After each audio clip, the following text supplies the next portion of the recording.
THN ini meminta pemilu ulang dengan Gibran diskualifikasi. Apakah mungkin itu, Prof? Jadi karena itu pelanggaran-pelanggaran konstitusi, kalau MK menemukan pelanggaran-pelanggaran krusial terhadap konstitusi, intolerable pelanggaran, bisa. Tapi kalau dalam hal ini pelanggaran konstitusi yang dimaksud THN Timnas Amin itu pada bagian yang mana nih, Prof? Ada banyak.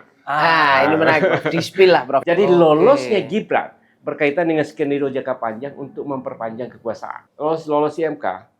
Gimana caranya lolos di KPU? PKPU itu baru dirubah pada 3 November. Tapi verifikasi itu 25 Oktober. Sudah selesai urusannya semua dan sudah diterima pendaftarannya. Baru diverifikasi. Nah, dalam negara hukum, apalagi urusan pemilunya begitu sangat luar biasa, urusan prosedur begini, urusan yang sangat penting, sangat penting, karena ini menunjukkan Indonesia sebagai rule of law. Jadi ditabrak begitu saja untuk kepentingan Gibran. Dan itu kepentingan Jokowi. Kesalahan-kesalahan prosedur ataupun etik itu bisa kemudian dipakai sebagai alat bukti kita untuk membuktikan di MK. Pintu masuk pertama yang dipakai untuk memenangkan pertarungan. Loloskan dulu ini. Setelah lolos itu berbagai pelanggaran-pelanggaran ikutannya dilakukan dalam rangka pemenangan ini. Kalau ini akan dibiarkan, akan dilakukan seterusnya nanti pada masa-masa yang akan datang. Dan ini membahayakan penyelenggaraan pemerintahan berdasarkan konstitusi. Kalau saya, tidak boleh dibiarkan ini karena akan terulang pada tahun 2029.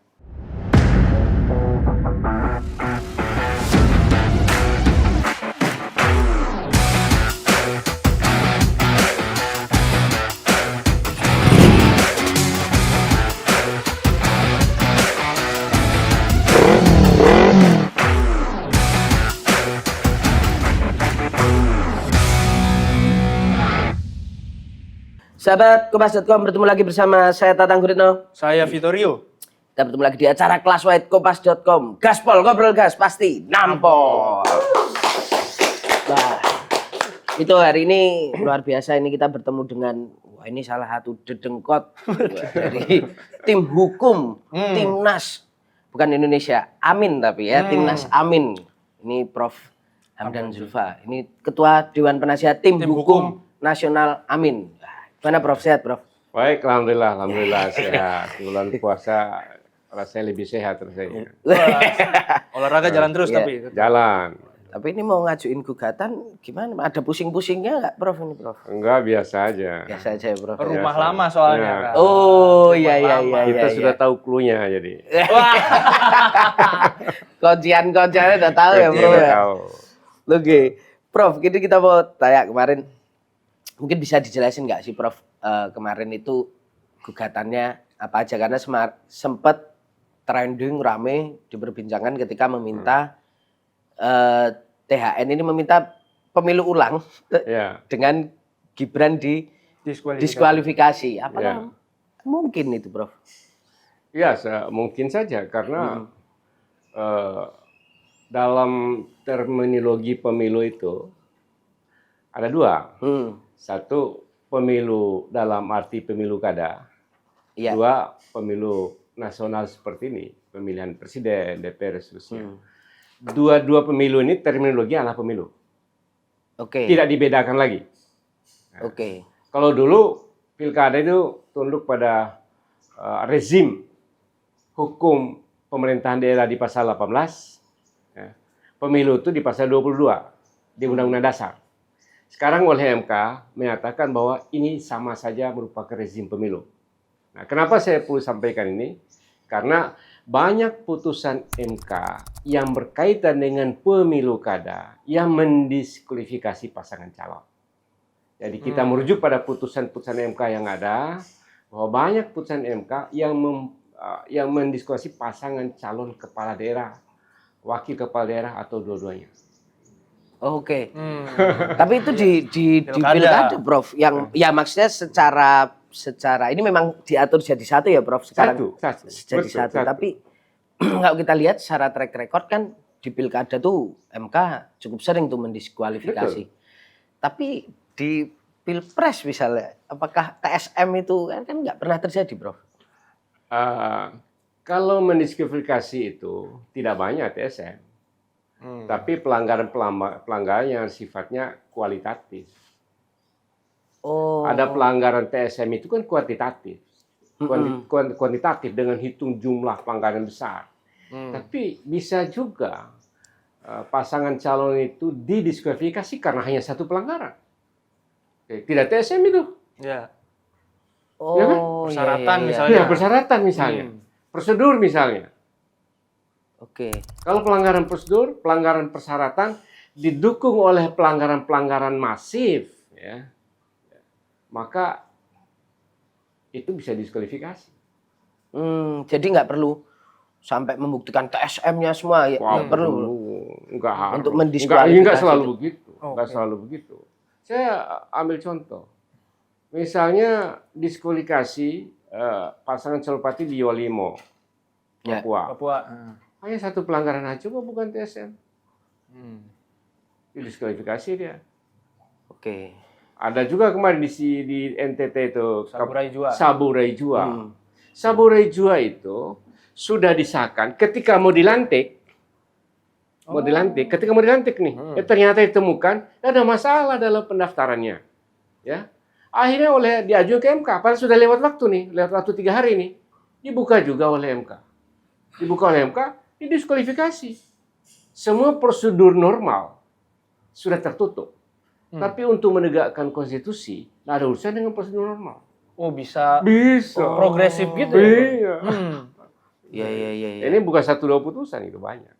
Ya. Artinya MK itu kan bukan pengadilan regulasi, Ya. tapi dia pengadilan konstitusi, jauh lebih tinggi tingkatannya. Karena itu, permohonan ini adalah permohonan atas pelanggaran konstitusi. Jadi bukan saja pelanggaran terhadap aturan-aturan yang sifatnya sangat di bawah, tapi pelanggaran konstitusi karena Mahkamah Konstitusi itu Mahkamah Konstitusi, bukan masalah Mahkamah Peraturan. Ya. Nah, jadi karena itu pelanggaran konstitusi, kalau MK menemukan pelanggaran krusial terhadap konstitusi, intolerable pelanggaran, bisa. Oke. Tapi kalau dalam hal Jadi- ini pelanggaran konstitusi yang dimaksud THN Timnas Amin itu pada bagian yang mana nih, Prof? Ada banyak. Ini menarik. Di-spill lah, Prof, sedikit, Prof. Jadi gini, kita harus kembali kepada prinsip pemilu Oke. dalam konstitusi. Pasal 22E. Saya katakan bahwa pemilu itu diselenggarakan 5 tahun sekali berdasarkan prinsip, ya, langsung, umum, bebas, rahasia, jujur, dan adil. Luber dan jurdil.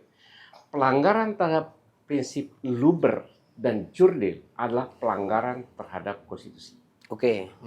Kalau MK menemukan ada pelanggaran dan bisa kita buktikan ada pelanggaran prinsip luber dan jurdil, maka MK harus memutuskan terjadi pelanggaran terhadap konstitusi dan bisa dikabulkan.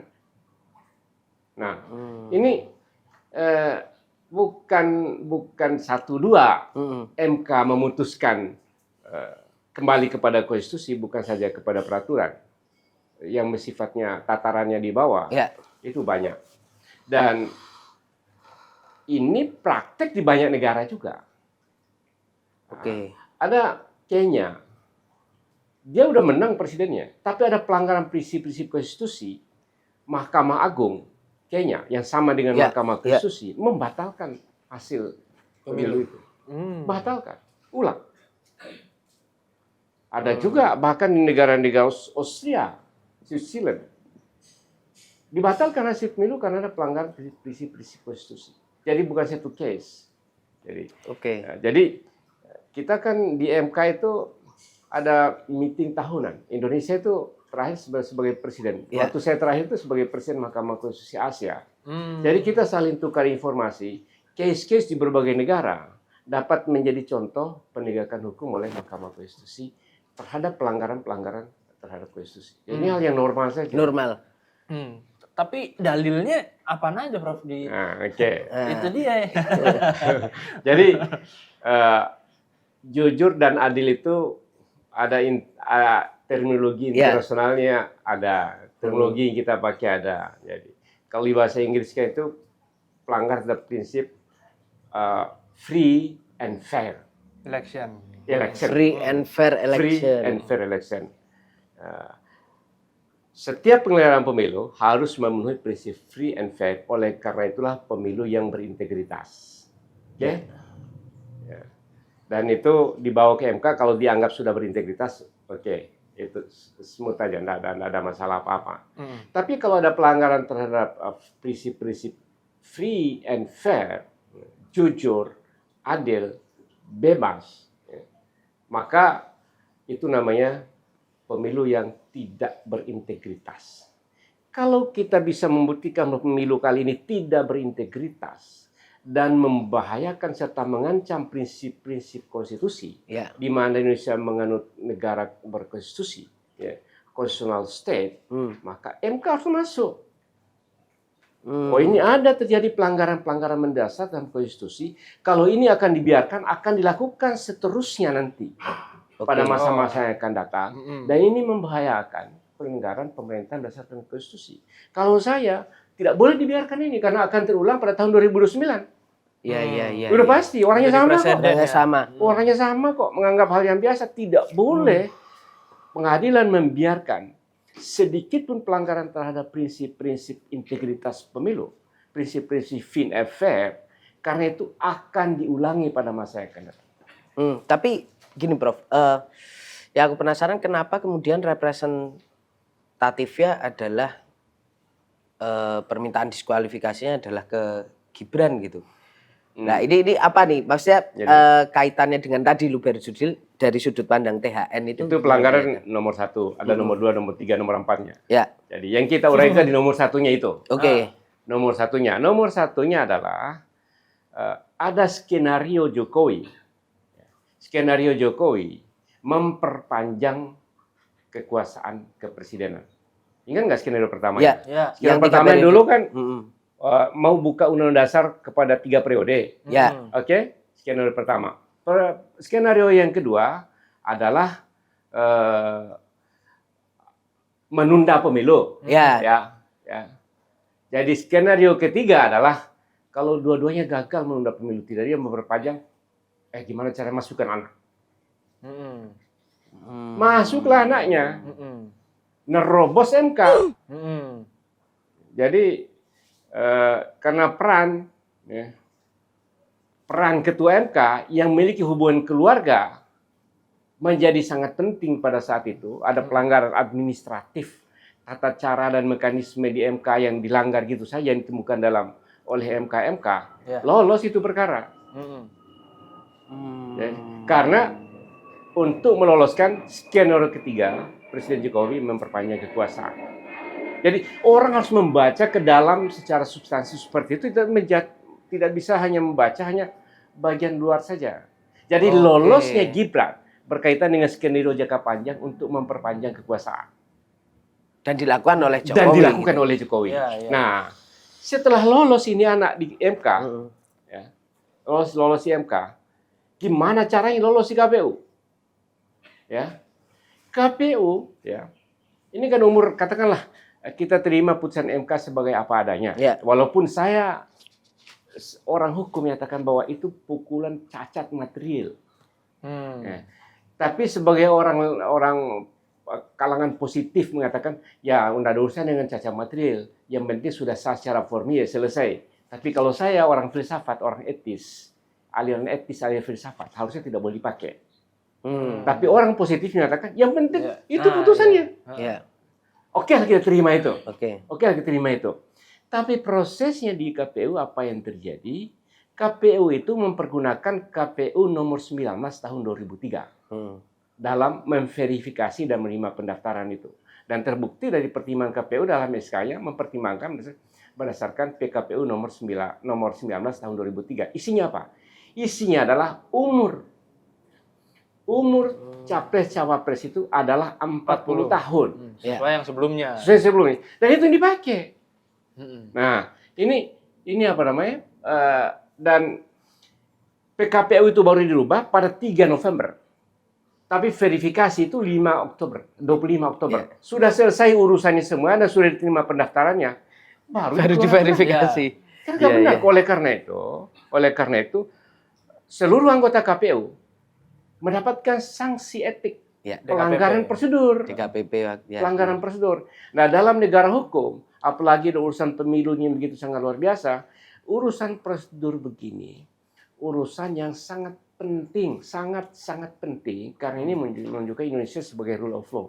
Ya. Jadi ditabrak begitu saja untuk kepentingan Gibran dan itu kepentingan Jokowi. Ya. Dan kesalahan-kesalahan prosedur ataupun etik itu bisa kemudian dipakai sebagai alat bukti kita untuk membuktikan di MK sidang gugatan ini ya, Betul, Prof, ini pintu masuk pertama. Pintu masuk pertama ya. Pintu masuk pertama yang dipakai untuk memenangkan pertarungan. Loloskan dulu ini.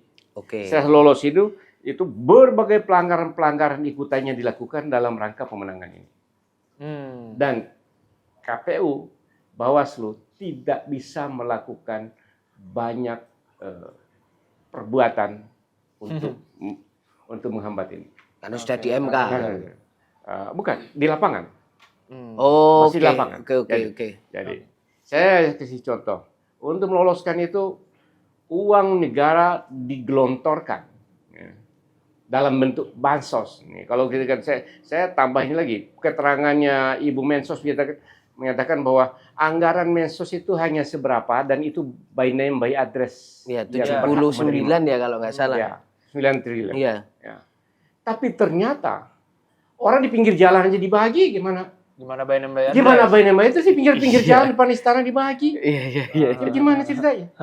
Iya. Itu juga nanti jadi Masuk salah jadi satu dalil masuk juga. juga Ya salah dalil. satu. Ini real. Wah, ini memang musuh. Siapa yang bisa bantai? Iya. Dia media masa kok. Iya. Sementara aturannya by name by address itu bantuan sosial, hak mereka yang miskin. Nah, sementara saya mendapatkan keterangan banyak daerah-daerah yang mendapat kebantuan, bukan saja mereka yang terdaftar di situ. Iya. Dan itu masif. Berarti Ngaco nggak negara itu?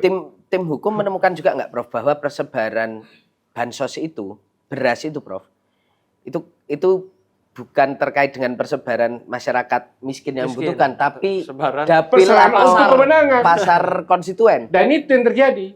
Habis-habisan di Jawa Tengah untuk menghabisi suara pasangan 03. Di Jawa Barat ada banyak habis-habis untuk menghabisi suara pasangan 03. Di Jawa Barat. Oh, berarti memang THN menemukan penyebaran beras itu, Prof. Betul. Itu di basis konstituen 01 atau 03 gitu, Prof. Dan terbukti dari berbagai survei, hampir 70% orang yang menerima bansos memilih pasangan 02. Tapi bukan itu saja. Ini kami buktikan nih. Bukan itu saja. Kepala desa yang diminta untuk menyalurkan bansos dengan titipan kalau tidak karena ada tanda gambarnya 02 di situ, ada warna yang menunjukkan 02, tapi bisik-bisik dari telinganya itu. Itu yang kode-kode dari telinganya itu kepada warga. Kalau nggak terpilih nomor 2 nggak lanjut loh ini. Bagian beras Nggak lanjut loh ini. Berhenti loh oleh 01. Kan rusak ini negara kalau begini. Itu pelanggaran sangat nyata. Free and fair. Itu political buying by negara. Political buying dengan menyalahgunakan kebijakan negara. Itu istilahnya political buying dengan menyalahgunakan kebijakan negara. Nah, ini terjadi. Prof, tapi political jadi ini bukan masalah kecil. Iya, tapi masalahnya sejauh ini kan MK hanya punya waktu 14 hari kerja buat putus, ya kan, bagi 2 pula sama nanti Mas Ganjar, Pak Mahfud kan. Pembuktiannya ini pembuktiannya gimana, Prof? Yang penting kami bisa memberikan keyakinan ada nggak political buying itu. Masalahnya seberapa luas? Masa orang kita saksinya 10.000 kan nggak mungkin. Saksi hanya dibatasi 15 orang. 2 orang ahli oleh MK. Karena itu butuhkan pandangan hakim MK yang tidak hanya melihat pada apa yang disajikan di situ, tapi MK harus mempergunakan mata hatinya. Mata hati sebagai seorang hakim yang menjaga konstitusi yang dalam sumpahnya akan melaksanakan dengan adil sejujurnya berdasarkan undang-undang peraturan yang berdasarkan konstitusi. Tapi masih yakin nggak Prof itu MK? Dan mata hatinya cukup Kan ketua nggak MK udah, katarak dikit gitu ketua MK misalnya. yang satu kan sudah nggak boleh. Oh, Pak Anwar Usman. si Paman udah nggak ada, Nggak jadi boleh. masih ada Menurut keyakinan DKPP gitu. nggak bisa. Menurut MK. Saya yakin lah. Jadi MK itu, orang hakim MK itu harus menjaga konstitusi. Dan kalau ini dibiarkan sekali ini, maka pembiaran ini akan menjadi presiden bahwa ini benar. Ya benar. Dan ini kalau sudah benar, maka akan dilakukan lagi pada masa yang akan datang. Ya. Artinya misalnya pertimbangan etik, cacat etik tuh ya udah ditabrak terus aja gitu ya Prof ya kayaknya ya. Kemarin juga bisa kok. Iya, kemarin aja bisa itu gitu. betul. Akan begitu. Jadi MK harus masuk dengan mata hatinya bahwa mereka adalah pengawal konstitusi. Tidak ada lagi tempat negara. Saya juga negara, saya kan rakyat. Rakyat itu bagian dari negara kan. Ya. Paslon juga negara. Karena diberikan atribusi oleh negara untuk menjadi bertarung dalam pemilihan presiden. Yang diberikan atribusi oleh negara, dia juga negara. Ya. Jadi kalau dibiarkan begitu saja, negara mau dibawa kemana? Ya. Karena kita sudah berkomitmen ya, bahwa seluruh penyelenggaraan kedaulatan dan penyelenggaraan pemerintahan ini harus berdasarkan konstitusi, pasal 1 ayat 2 Undang-Undang Dasar 45. Kalau terjadi pelanggaran prinsip-prinsip ini, baik dalam pemilu maupun dalam hal apapun, maka MK tidak boleh tinggal diam. Ya. Dia harus masuk. Prof, tapi aku mau tanya lagi soal pembuktian. Jadi walaupun memang ujungnya adalah keyakinan hakim, tapi kan harus ada upaya yang meyakinkan nih dari penggugat gitu, dari pemohon. Dalam hal ini Timnas Amin. Nah, untuk membuktikan TSM ini kan terstruktur sistematis, masif. Yang tidak berkaitan dengan angka ini kan terstruktur.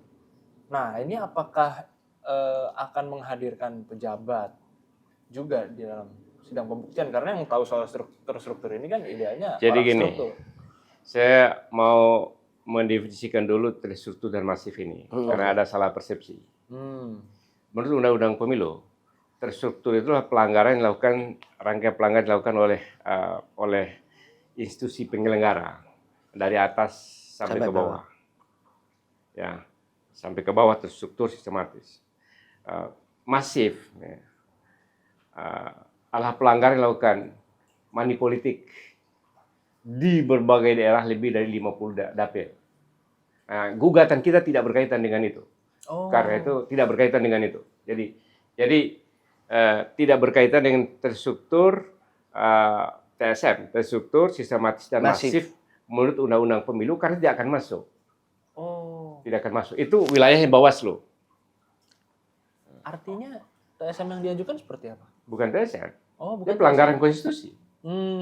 Makanya yang dikejar tadi ya soal itu diskualifikasi pelanggaran oleh konstitusi. Termasuk soal bansos, intimidasi juga bukan dalam rangka TSM. Bukan. Tapi kita bisa buktikan bahwa itu masif seluruh Indonesia. Tapi bukan TSM dalam definisi Undang-Undang Pemilu. Tapi itu pelanggaran konstitusi. Ngejarnya di situ pelanggaran konstitusi itu. Oke. Nah, terus sebenarnya yang diharapkan Prof sekalian ini kita kuliah hukum juga ini.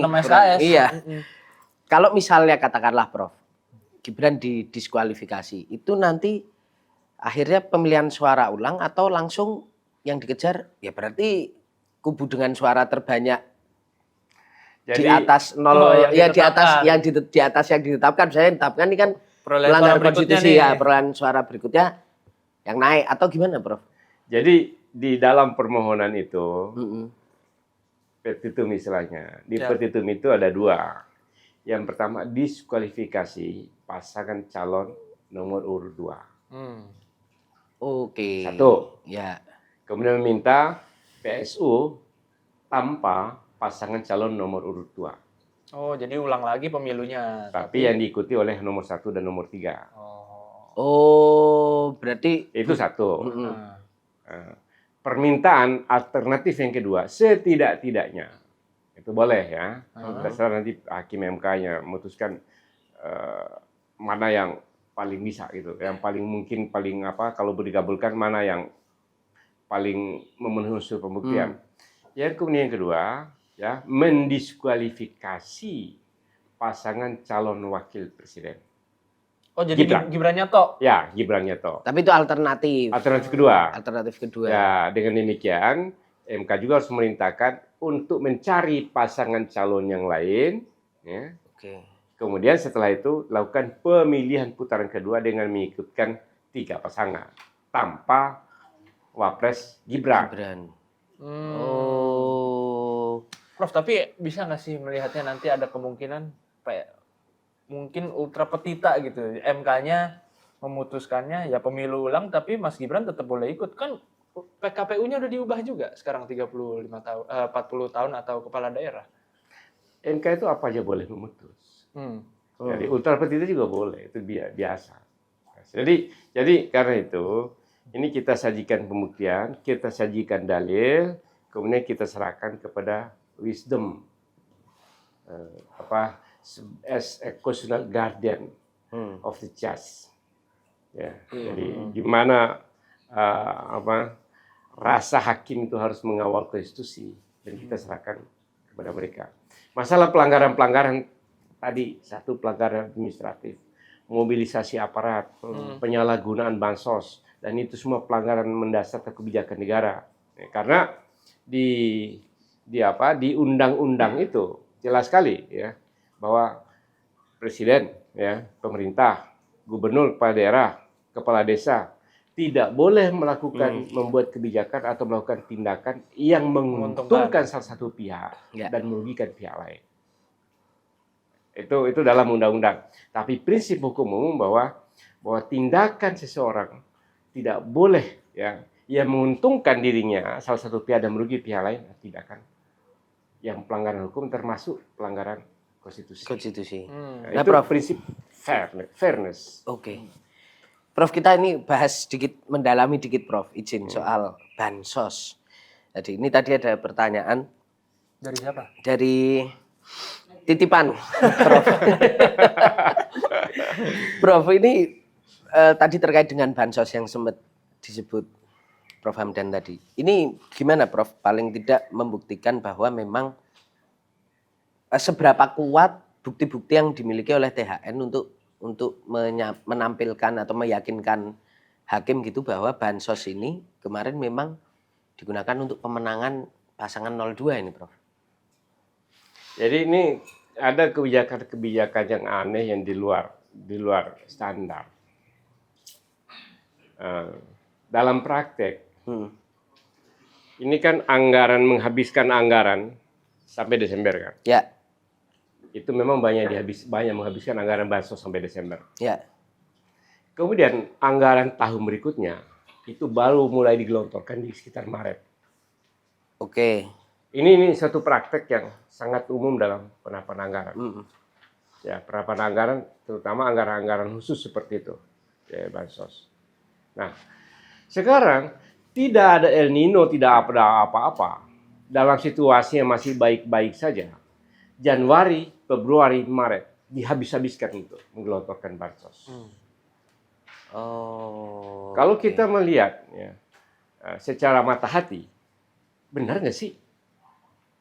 Ya, benar sih, kan nggak benar. Kalau nggak ada pemilu yang mengikutkan Gibran, akan lakukan seperti itu nggak? Ini pertanyaannya. Akan lakukan seperti itu nggak? Ini apa saya bilang? Pertanyaan-pertanyaan mempergunakan mata hati. Sekarang, bagaimana pembuktiannya? Berbagai pemberitaan yang telah terkonfirmasi jelas dan tidak dibantah. Kemudian untuk berkuat kita sampaikan juga. Secara uji petik. Karena tidak mungkin hanya 15 orang. Saksi yang uji dibatasi petik saja. MK itu ya? Tidak mungkin. Kita dibatasi 15 orang. 15 orang. Kalau zaman saya saya mungkinkan sampai 60-70 orang. Masih. Iya. Sidang sampai tengah malam. Masih kita kasih kesempatan yang banyak. Banyak, misalnya 50 orang. Ya, yang penting cepat. Karena kita tidak perlu gali secara mendalam. Yang penting cepat. Kita mendapatkan bayangan secara umum. Udah, ini bisa. Ya, sekarang hanya 15 orang. Nggak boleh lebih.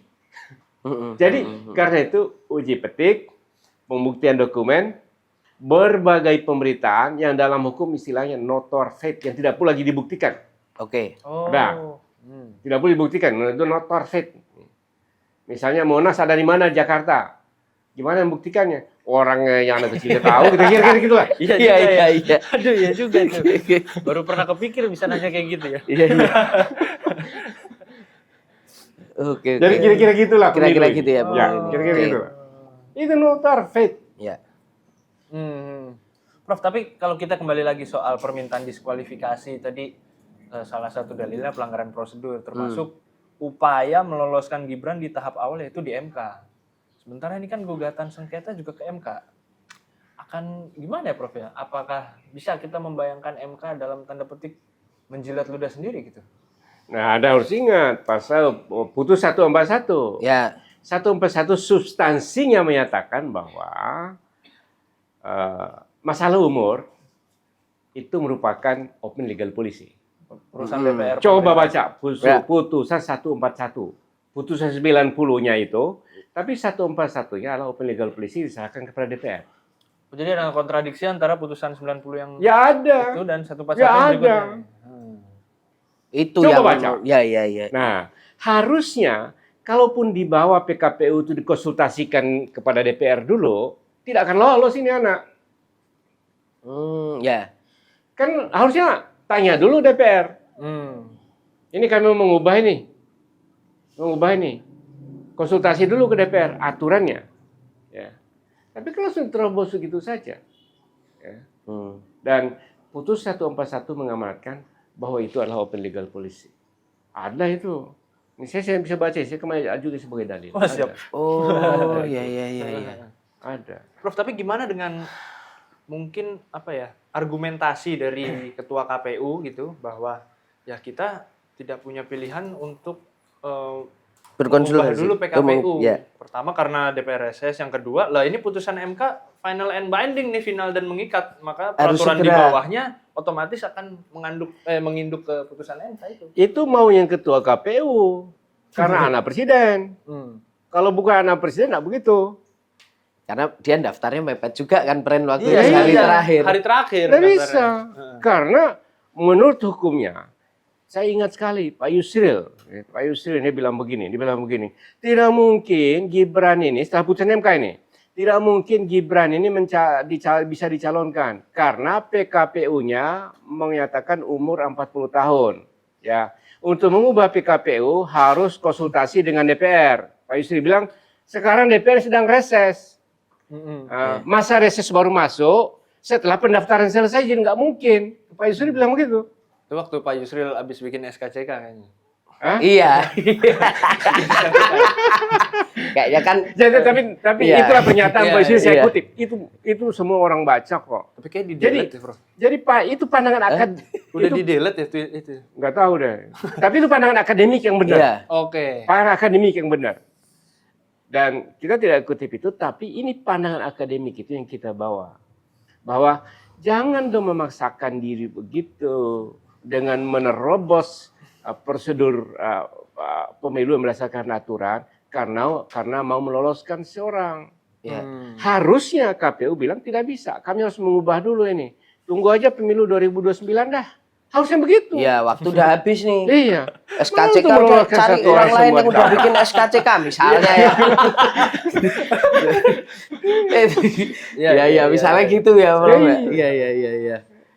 Gitu. Aduh, itu nanti kalau ini deal sama MK gimana ya? Ini Prabowo udah ditelepon Joe Biden loh. Masa nggak jadi nih? Makanya saya bilang ini nggak benarnya. Jadi yang diputuskan oleh KPU itu bukan presiden dan calon presiden terpilih. Nggak ada. Pemenang pemilu. Bukan juga pemenang pemilu. Jumlah perolehan suara. Nanti setelah putusan MK, baru dia akan keluarkan presiden terpilih. Presiden elect siapa? Iya, elected presiden itu setelah putusan MK. Ini ngawur sama orang ini, rusak semua negara ini gara-gara terlalu cepat. Sama kayak pilih nah, DPR. Sekarang, kan kasihan nanti kalau MK memutuskan dibatalkan dulu. Pada presiden terpilih, itu nggak benar. KPU udah benar, tidak pernah memutuskan presiden terpilihnya pasang 02 nggak ada. Ya. Yang diputuskan jumlah perolehan suara. Iya. Makanya belum bisa disebut kalau di berita kita belum bisa nyebut presiden terpilih. Jangan, nggak benar. Salah kalian. Enggak, kita Presiden enggak, yang Prof. Kita Oh, enggak bukan. nulis begitu, Ada benar. Prof. Iya. Kita belum nulis itu memang. Iya, karena, benar. iya, karena masih nunggu putusan MK, nanti Iya. baru ditetapkan ya, Prof. Ya, di KPU. Iya. Kayak gitu. Sama kayak DPR juga KPU belum menetapkan siapa parpol yang dapat kursi berapa karena masih ada sengketa MK. Masih ada. Itu juga Masih ya. ada. Jadi P3 belum tentu nggak lolos. Iya, iya, iya. Karena baru perolehan suara menurut KPU. Yang bisa diubah kalau dibawa bukti ke MK itu berubah. Belum. Oh, iya, iya. Tunggu dulu, ini belum selesai ini. Ini MK itu bagian dari tahapan proses pemilu. Tahapan proses pemilu belum selesai dengan penetapan perolehan suara oleh KPU, belum selesai. Belum selesai. Belum selesai. Masih Masih ada ada tahapan MK. selanjutnya. Ya, ini juga message nanti ini Prof kita kasih subtitle biar Joe Biden bisa nonton ini. Udah telepon. Subtitle bahasa Inggris. Iya. Oh, Lebah gitu. ganteng. Pin Akatsuki. Main Jadi Akatsuki. Joe Iya, Biden iya. kan nggak tahu hukum Indonesia, dipikir sama dengan Amerika. Iya, Amerika udah Iya. ya langsung ucapan selamat. Nggak salah Oke, juga. nggak Tapi salah. dia pikir dasarnya Amerika. Enggak, Indonesia enggak, beda. Di sisi Indonesia. Nah, ini Indonesia. Masih ada terakhir di MK. Ya. Belum tentu itu presiden terpilih dan KPU belum menetapkan pasangan terpilih. Oke. Nah, Prof, ini agak-agak mau sedikit tanya di luar ini, Prof. Ini lebih ke kaitannya sama semangat dan situasi psikologis lah. Emang masih semangat nih THN orang Pak Surya Paloh udah ketemu Pak Prabowo, Prof? Pakai karpet merah. Iya. Iya. Itu masih semangat ya di internal tuh, Prof? Jadi Lihat. gini, saya ini pernah panjang di politik. Oke. Lama di politik. Oke. Saya 98, 2009, lebih 10 tahun. Aktif betul di politik. Yes. Dalam pengambilan tingkat tinggi di politik. Jadi politik itu harus pakai kunci Inggris. Oke, gimana itu, Prof? Jadi bukan kunci nomor 12, kunci nomor 13. Nah, kunci Inggris. Oke. Artinya, ini kunci jangan ditutup dulu. Jadi semua dibuka. Oh. Ini kan baru ketemu ini. Ya. Belum begini. Oh. Karena belum begini, masih ada ruang kiri, kanan, mundur. Itu biasa. Itu biasa. Tergantung situasi. Nah, ini politik kan kecanggihan seni bernegosiasi. Ya. Ini belum final urusannya. Dan saya tahu Bang SP jago urusan itu. Oh, artinya maksudnya Prof Hamdi melihat bahwa ya pertemuan kemarin ya oke lah, wajar sebagai partai politik ya. Tapi tidak mengganggu psikologis teman-teman THN yang lagi juga MK. Masa begini, saya juga bisa saya mau datang ya, Ariano, saya mau datang ya, silaturahmi bulan puasa. Masa ditolak? Oh, iya. Oh ya datang aja, ya nggak apa-apa. Ngobrol, kan biasa. Kalau saya, selamat ya, kemarin udah dapat suara terbanyak. Kan nggak masalah juga. Tapi di politik kan simbol, Prof. Kadang kayak gitu-gitu kan ditunjukkan dulu itu kan jadi satu ini message apa ya? Apalagi itu putusan digelarin MK putusan MK nggak ada hubungan dengan gini-ginian.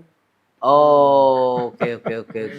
Ya putusan MK ya putusan MK, hukumnya begitu, ada pelanggaran konstitusi ya jalan aja. Jadi karena itu pada saat ketika itu terjadi, maka tentu kunci Inggrisnya dipakai yang lain. Bukan nomor 12. Dipakai nomor 15 kira-kira gitu. Nah ini kan urusan masih panjang. Pelantikan presiden 21 Oktober. Iya. Masih berapa bulan yang akan datang, masih jauh urusannya.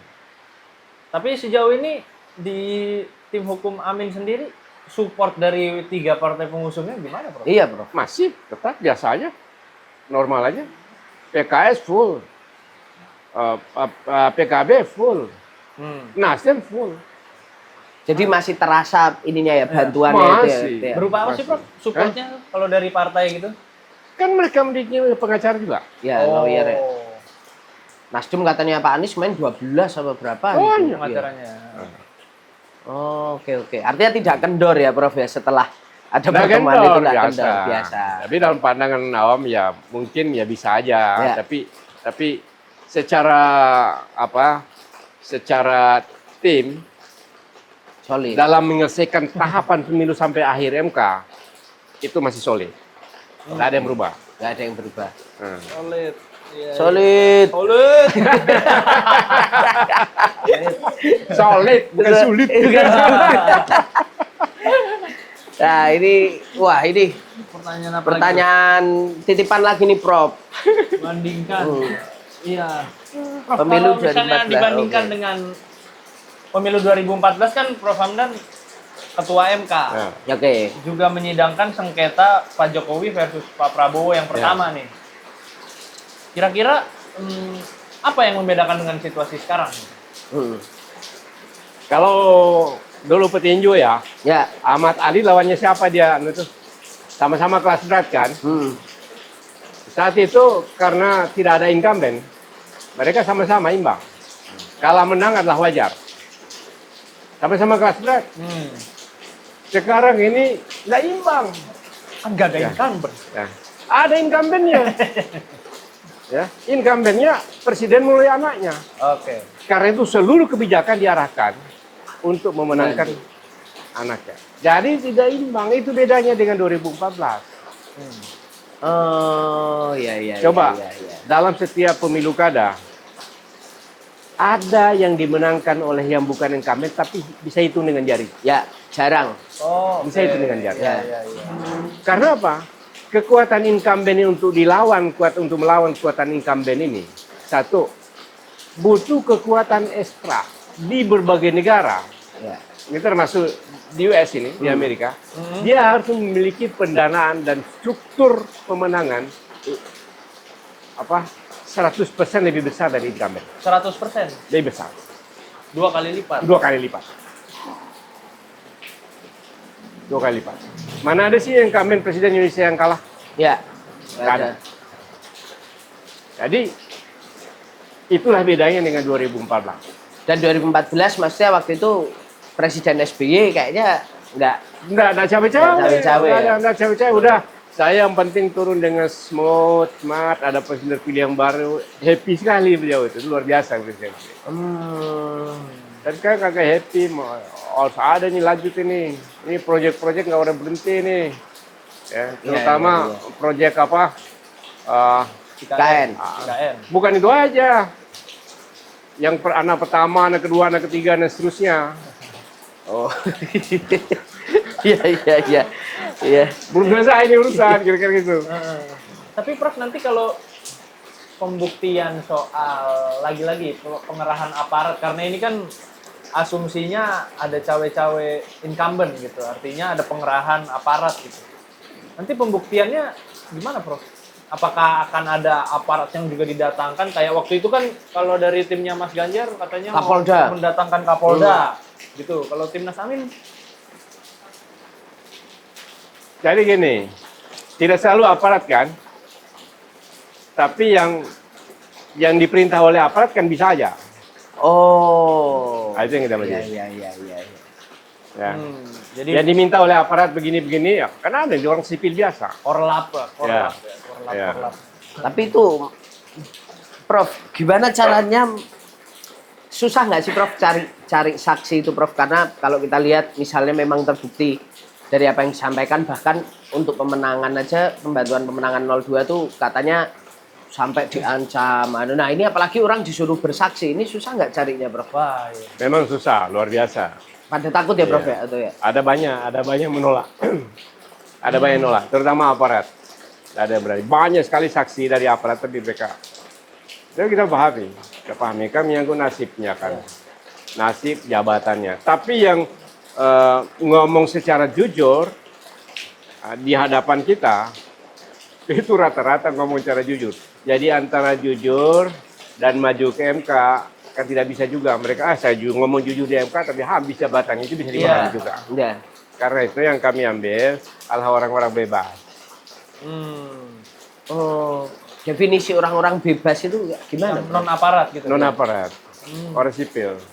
Nah, itu tapi mereka nanti kalau misalnya tiba-tiba bersaksi, terus Beri kelar ada bersaksi, ancaman, dibuntutin. Makanya kami tidak boleh buka itu nama-nama saksi. Nanti saat mengajukan baru dibuka nama saksinya. Oh. Tapi menjamin keamanan mereka juga, Prof. Setelahnya. Iya, itu jamin. Jamin apa? Iya, gimana Prof? Kita udah koordinasi, kalau ada yang fatal betul kita koordinasi. Kalau mereka takut betul kita koordinasi dengan perlindungan saksi. LPSK maksudnya, Iya. bukan? Iya. Oh. Kalau mereka takut betul, iya iya. saya minta perlindungan LPSK. LPSK bukan untuk pidana aja, Bro? Kan saksi, mau saksi apa aja. Oke, oke.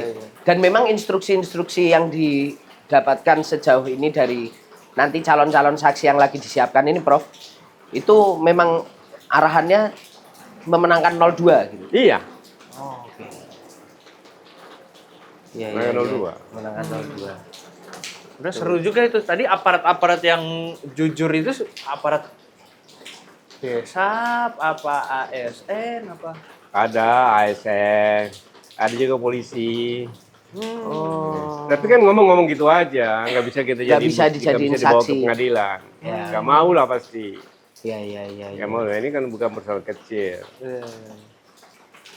Jadi sebenarnya di mereka juga mungkin dilematis juga ya, Prof ya. Nah, Ada banyak yang sebenarnya nggak pengen apa mungkin membantu pemenangan itu juga ya, Prof, yang akhirnya Iya. cerita jujur itu. Nggak bisa disamarkan soalnya, Prof, ya, suaranya dikecilin, apa Ya, mukanya di nggak bisa. Tayangan. Pasti ketahuan lah. Pasti Iya, iya. ketahuan Pasti juga ya ketahuan. dari kesaksiannya. Pasti ketahuan. Prof. Itu yang kerumitan kami itu satu masalah. Tapi apa yang kami ajukan adalah yang bisa aja kita jadikan. Ya. Yang bisa dan mau. Prof, tapi kalau dari pengakuan jujur aparat-aparat itu, mereka itu mendapatkan instruksinya lisan atau memang ada semacam Ada surat. Iya, Ada lisan, telegram atau lisan, apa? rapat, pertemuan. Oh, tapi nggak ada SK tapi ada pertemuannya. Tapi contoh yang tidak perlu lagi dibuktikan ya. Ya. Oke. Pasangan 02 mengumpulkan abdesi di Jakarta. Oh Ingat iya. nggak? Iya, Ya. Aparat desa. desa. Jadi, Saya aparat liputan desa. waktu itu. Oleh pasangan 02 ini. Jadi bukan urusan dengan pemerintahan, Kemendagri, pasangan 02. Dan ini berlanjut di berbagai daerah seluruh Indonesia. Secara terbuka maupun secara tertutup bisik-bisik. Karena ada semua dalam berita dan itu diakui. Kita laporkan kepada Bawaslu kan tidak ada juga. Ya, ya. Ini kan real. Siapa yang nggak takut sama Gibran, anak presiden? Ya. Benar.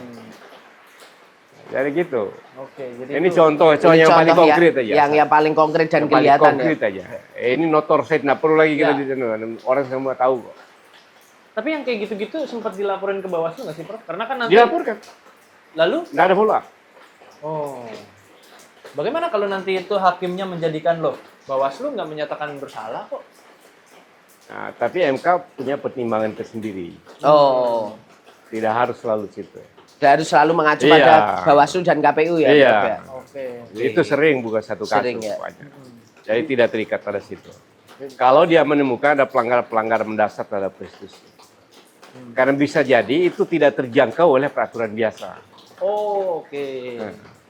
Bisa tidak terjangkau. Karena memang Bawaslu kan nggak ngurusin konstitusi. Iya. Iya. MK maksudnya hakim-hakim konstitusi berpikirnya lebih luas. Oh, lebih luas. Ya, lebih besar.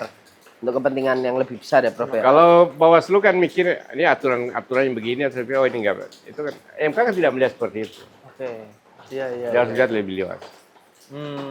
Kayaknya diharapkan progresivitas hakim-hakimnya nih untuk Betul. Jadi itulah saya bilang mata hati mereka sebagai pengawal konstitusi. Ya. wah, Apalagi nih? Oh ya. Ini mohon maaf ini Prof ya. Ini pertanyaan dari samping ini datang terus, Prof. Tapi ini Prof, bagaimana kalau lu aja yang tanya? sukanya pakai what if pertanyaannya. Iya. Jadi pertanyaannya adalah bagaimana jika memang nanti Mahkamah Konstitusi belum seprogresif yang diharapkan, jadi Menolak petitumnya itu. ditolak. Ya. Gimana, Prof? Saya ini orang hukum, ya, orang konstitusi. Apapun putusan konstitusi, saya hormati. Saya. Putusan Mahkamah Konstitusi, putusan pengadilan, saya hormati. Apapun putusannya. Ya. Begitu juga kita minta kepada siapapun, apapun putusan MK, hormati. Misalnya disuruh PSO, hormati. Oh iya. Mendiskualifikasi, ya hormati. Itu putusan MK. Oke. Situ ya poinnya di situ ya Prof ya. Tapi Prof Hamdan nanti ikut sidang nggak Prof? Saya nggak ikut sidang karena saya tidak sebagai kuasa hukum yang terdaftar secara resmi yang diajukan sebagai kuasa. Oh. Saya adalah penasehat, ya, memberikan masukan, memberikan arahan bagaimana THN ini membuat permohonan, Ya. kemudian bagaimana menghadapi persidangan. Kenapa nggak masuk Prof? Kan kelas berat ini. Iya Prof. Musuhnya tadi kan katanya Prof kan itu. Siapa tahu kan sebagai mantan ketua MK kan udah tahu selaknya. Saya itu setelah menjadi tidak menjabat ketua MK, pernah diminta sebagai ahli, saksi ahli, diminta sebagai pemohon, termohon, selalu saya tolak. Jangan masuk nama saya di situ. Saya rasanya kurang nyaman. Saya duduk bersidang di situ, sementara saya pernah duduk di situ Sebagai hakim. ketua MK. Ya ketua MK. Oke. Siap. Aduh. Nah Prof ini mohon maaf Prof, ternyata ada pertanyaan lagi. Prof di luar tadi upaya-upaya hukum kan Prof untuk melakukan gugatan. Tapi di satu sisi yang sekarang lagi ramai juga adalah upaya politiknya, yaitu upaya wacana pengguliran hak angket. Okay. Prof Hamdan melihat yakin nggak bahwa hak angket ini bisa juga untuk digunakan untuk membuka tabir kecurangan ini, Prof? Ya saya kira ruang yang paling mungkin sebenarnya untuk membuka seluruh kecurangan ini, mengevaluasi penyelenggaraan pemilu kita adalah hak angket. Karena itu saya sebenarnya mendorong ini hak angket itu harus dilanjutkan karena untuk dalam rangka perbaikan bangsa. Jadi hak angket itu kan paling dua hasilnya. Ya. Satu, rekomendasi pansus terhadap kebijakan. Kemudian yang kedua, yang mungkin saya terjadi, kalau ditemukan oleh panitia hak angket atau pansus angket ini, bahwa Presiden melakukan pelanggaran-pelanggaran yang sangat luar biasa, dan itu adalah pelanggaran konstitusi, bisa dengan pernyataan pendapat untuk memakzulkan Presiden. Jadi ada dua kemungkinannya. Tapi ini bukan hal yang mudah. Kalau pernyataan pendapat itu, karena harus disetujui oleh 2/3 anggota DPR. Bagi saya udah lupakan itu. Kecuali Golkar pindah. Manuver gitu ya. Iya. Berarti Prof sendiri melihat Dia bisa jadi juga ya? itu bisa dipakai Golkar ya. God kasih kursi banyak dong. Nanti gue pindah ke sebelah. Kunci Inggris. Iya. Kunci Inggris abangku. Artinya ya bisa hak angket ideal tapi kayaknya sulit ya Prof ya. Hak angket bisa, hanya 1,5 kok. Ya. Yang tidak bisa itu saya bilang hak menyatakan pendapat. Hak menyatakan pendapatnya itu. Tapi harusnya hak angket itu harus. Ya. Itu juga ruang bagi presiden untuk membela dirinya atau pemerintah. Saya nggak ada itu. Kebijakan saya sudah benar, nggak ada pelanggaran apa-apa. Ngomong DPR. Ngomong di DPR ya. Bersih namanya. Ya enggak tahu, jangan tanya saya misalnya gitu ya, Bro. Ya bersih namanya. Bersih namanya, bagus. Jadi enak bagi presiden, enak bagi semua pihak. Rakyat yang bertanya-tanya, rakyat yang menuduh juga clear. Tuh. Benar. Itu kan di DPR kan disumpah. Ya. Disumpah yang memberikan keterangan. Ya. Jadi benarlah adanya. Dan Pak Jokowi kayaknya nggak pernah ke DPR ya, nggak pernah dipanggil. Iya. Iya. Pidato doang ding ya, pidato. Satu-satunya yang belum pernah kena angket ya. Paling di SBY ada. Ada apa Senturi itu ya waktu itu. Abdullah Mawahid ada dipanggil pansus. Gus Dur apa lagi? Ya Gus Dur lah Presiden Abdullah Mawahid. Jadi taat semua, enak itu. Kita bernegara jadi ada check and balances ya. Siap. Prof Hamdan, terima kasih untuk kebersamaan kita siang hari yang luar biasa ini. Agak sendu ini Prof ya. Ada rintik-rintik hujan lagi. Rintik-rintik hujan ini Prof. Terima kasih hujan ya. Semoga karena jadi nggak suruh liputan Prof habis ini Prof. Moga Prof. Gitu. Terima kasih banyak. Semoga sukses Prof. Dan sehat selalu. Sehat selalu yang sedang diupayakan ini, jangan sampai sakit ini Prof ya lagi. Nanti saking sibuknya awal malah. Ikut begadang juga kan sidangnya Pak. Biar yang begadang yang muda-muda Prof Hamdan tetap tidur sesuai jadwal gitu. Oke, gitu sahabat Kompas.com, terima kasih juga yang sudah menyimak, semoga mendapatkan pencerahan ya. 3 SKS. KSKS sesuai tagline kita, jernih melihat dunia. Wes, kompas.com mantap ya, media nomor 1 di alam semesta. Terima kasih. Saya Tatang Gurito. Saya Vittorio. Tetap ngegas dan tetap nampol.